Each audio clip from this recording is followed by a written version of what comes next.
Dear children, welcome to T for Tuition online classes for Social Science Class 7. I am Bhanumati. In today's demo video, we would deal with an interesting and important chapter in history, tracing changes through 1,000 years. Before we begin with the lesson, let me ask you a question. Have you ever wondered why we study history? If there are any benefits in studying history? If yes, then here's why. We study history because history provides us with the knowledge about how people lived in the past, equips us to deal with the problems in the present and future, and prevent such occurrences in the future in terms of analyzing patterns of problems in the past so that you could solve the problems in the present and the ones that are likely to come up in the future. True to that, many of the causes of World War I were similar to the causes of World War II. If the patterns that led to World War I were to be studied carefully, World War II could have been prevented. So learning about the past through this epic lesson tracing changes through 1,000 years becomes essential for us to understand the past, analyze, appreciate, and adopt ideas so that we could become successful problem solvers.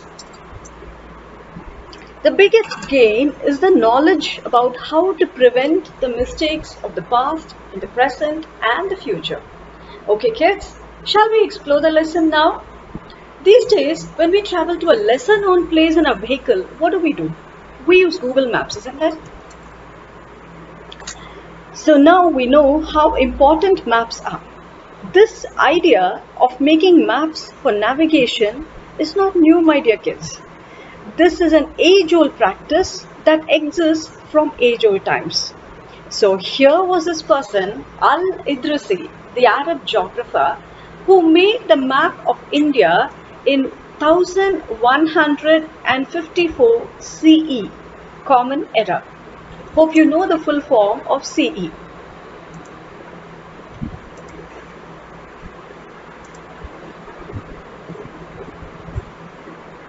Hope you know the full form of CE. However, this map was completely wrong because he marked North India at the bottom of the map where South India exists.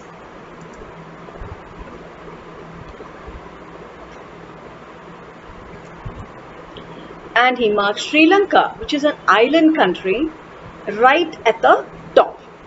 But Al-Idrisi had marked it at the top. Historians have to be really very careful when they use old artifacts to explore history, because not everything written in the past was 100% right. After 600 years, in 1720s, thanks to this French cartographer, I'm sure you know who a cartographer is. A cartographer is a person who makes maps. Thanks to this French cartographer who made his version to the map of India, which is familiar to us. And the coastal areas were so detailed that European sailors could use this for their voyages. Did you know that the other names of India were based on the epics and literature and Puranas? Are you aware of that?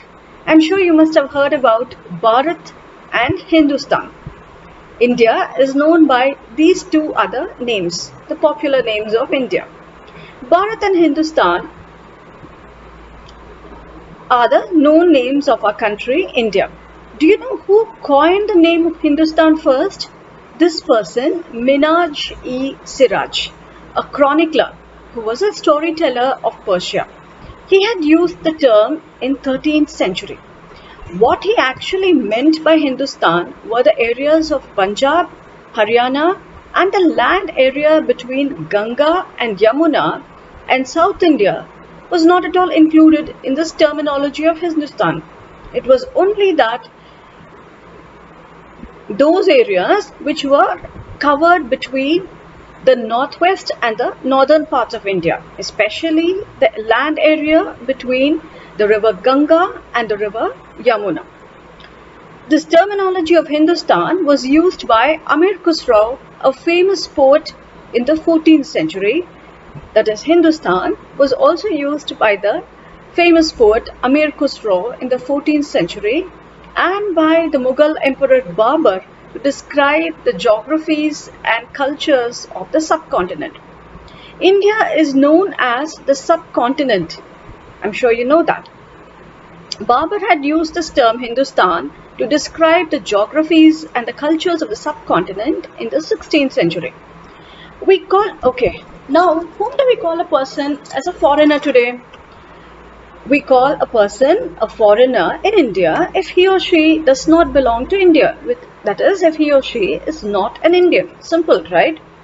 In the medieval era, this term foreigner, however, was used to describe any stranger who did not belong to a society or culture, unlike today. Historians rely upon old coins, inscription, architecture, and textual records for information of their studies. As you can see in the slide here, manuscripts provide a lot of information to historians. However, they are difficult to use as these manuscripts were handwritten. To know what the author had actually written, historians have to read different manuscript versions of the same text. Now, why we talked about foreigners? Because it's an important glossary which is given in your textbook. We need to know whom we call or define as a foreigner. It is not like what we use the term as of today's world. It's very different. If someone did not belong to a certain street, a certain culture, did not follow he might have belonged to the same culture, or he might have even belonged to the same religion. But if that person did not belong to a certain society, a society comprises of a group of individuals who followed common beliefs. If this person was alien to a society, that is new to a society, then that person was considered to be a foreigner. Imagine today you go to a place which is not your native hometown. You just go to a place and anywhere in India. Now, as India is an independent country, we are permitted and you're free to go to anywhere we like. Say you visit a new place and those people there in that place considered you to be a foreigner. What would it feel like? Think about it. So, now those days, this was a condition of people who ventured into new areas. They were considered to be foreigners. All right. So coming back to historians and their sources, historians relied on several old coins, inscription, artifacts, and curios, especially manuscripts. And manuscripts, you must know the definition of these terms, which I've given here in the slide as well. Manuscript refers to old documents actually written by hand before textbooks were made, before books were printed. Imagine you were on leave for some time, all right? You went to your uncle's wedding and had taken leave for some time from school and had to come back and copy the notes from your friend whose handwriting was so non-decipherable. You could not understand a word of what your friend has written. So what would it be like to understand, to read, understand and copy those notes? Then imagine the condition of scribes those days who had to read the manuscripts of people so that they could make a neat copy. They could inscribe them into texts, into actual books. So they did undergo a lot of physical hard work. They had to maintain precision and accuracy as well. Later on in the medieval period, gradually paper became widely available and cheaper. Now children, we need to remember the important dates in this chapter. The timeline was from 700 to 1750 AD, or you could rather call it the 8th to the 18th century. In these 1000 years between 700 and 1750, there were many changes in religions and beliefs of people around the world. They were connected to the larger socio-economic trends across the world.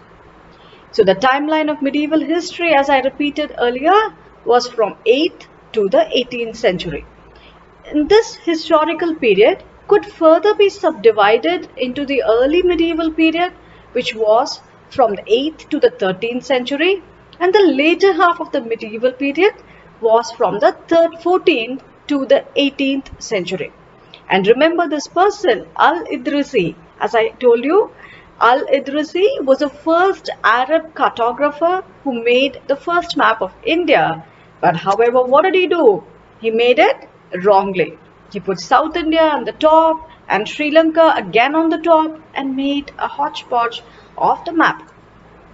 However, this map was in existence for 600 years till thanks to the gentleman, the French cartographer, who introduced the new map of India, which is very much relatable and quite familiar with the map in existence today, with the map of India in existence today. And the coastal areas were so detailed that European sailors could make use of that map for their voyages and to reach India from various parts of the world. Now, so let's get back to this Al-Idrisi. You could remember idli, right? What did you have for breakfast this morning? Most of us would have had idli, right? So remember idli, and idli is made out of rice and idli. Al-Idrisi. This is the name of the Arab cartographer, Al-Idrisi. And when did he make this map of India?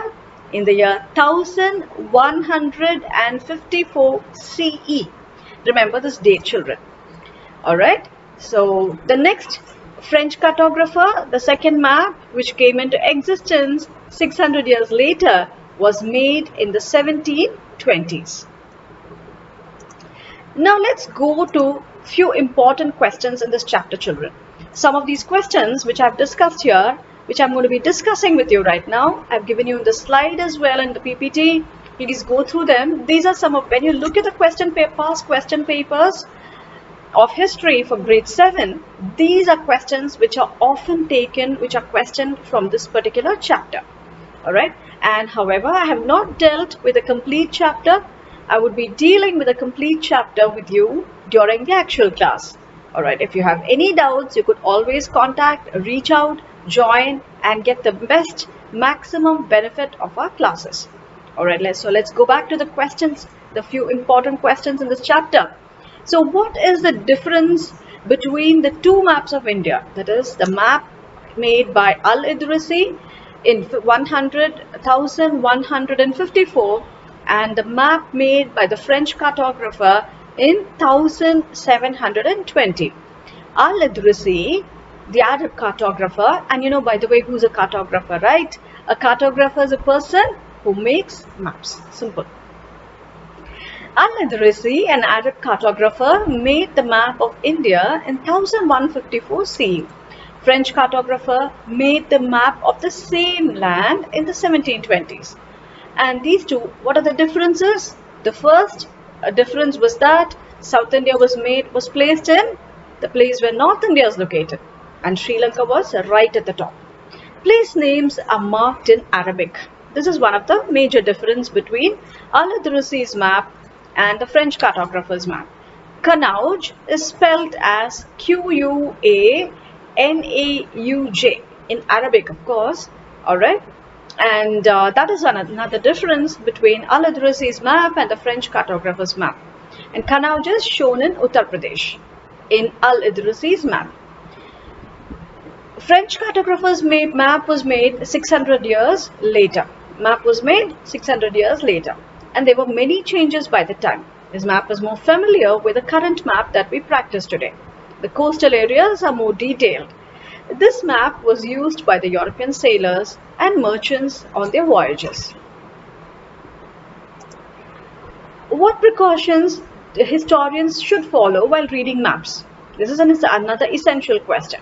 Historians, while reading maps, documents of text from the past, should be sensitive about the content.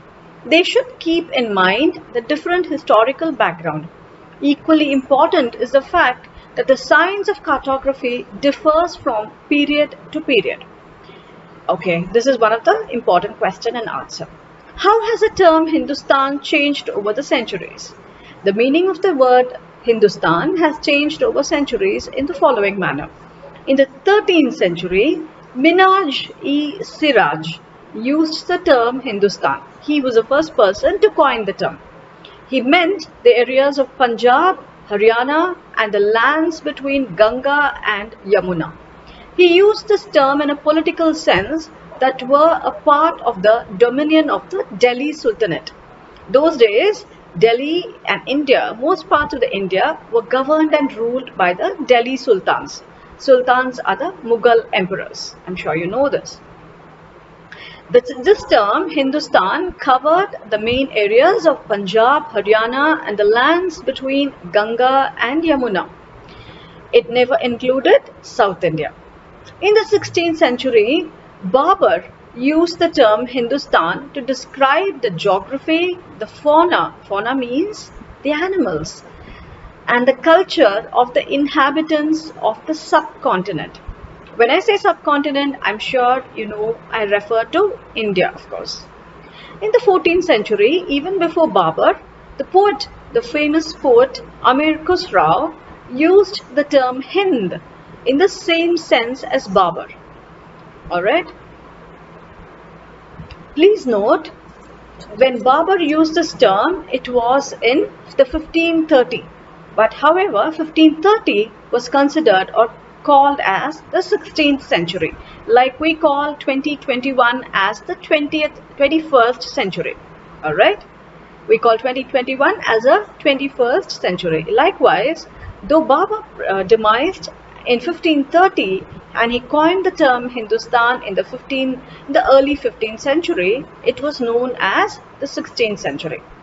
Hindustan did not carry the political and the national meanings as the term India does today. Now when we say India, we talk about the entire country ranging from Himachal Pradesh and Kashmir to down south to Kanyakumari, and towards the east it extends up to the eastern border extends up to Myanmar, and the western border goes up to till the northwest we have till Pakistan. All right, we know the physical map and the political map of India, right? And we also talk about the Lakshadweep Islands that are in the Arabian Sea, Lakshadweep, Andaman Nicobar Islands that are in the peninsula, in the Arabian Sea and the Indian Ocean. Whereas this was not the meaning of India, like what we have today. Hindustan was only a smaller area than what it is India today.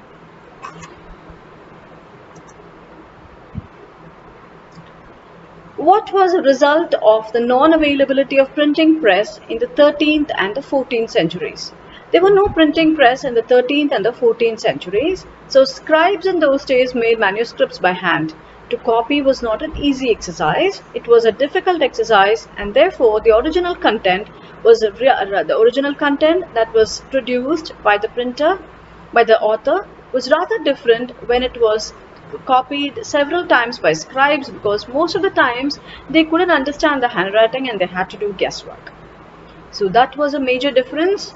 That was a major issue of people who had to copy text in the 13th and 14th century due to the non-availability of printing press.